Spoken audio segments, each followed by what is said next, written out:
Hello. I should say that I'm not a first-time caller. I'm a multi-call moaner and an unrepentant Remoaner. So you'll know exactly where I'm coming from here. What I really want to say about this is, first of all, I mean, the immigration thing is nonsense. It always has been nonsense. Immigrants are the lifeblood of any country. They're the people, whether economic immigrants or otherwise, they're the people who make things go. And they're always the same. And really, and if you looked at the figures this morning, the ludicrous figures where we had, I think, about 5 times the number of people coming from outside the EU to come from the people in the EU in the last lot of immigration figures. It's got nothing to do with freedom of movement. I'm completely for freedom of movement. In fact, the freest possible immigration.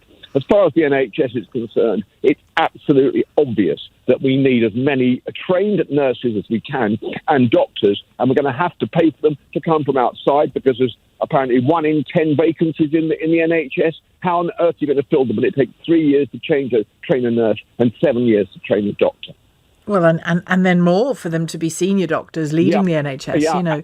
Of course, and I just want to say that this, but the principal problem about the NHS is the idea that has been sold to the British public that it is the greatest thing greater than sliced bread.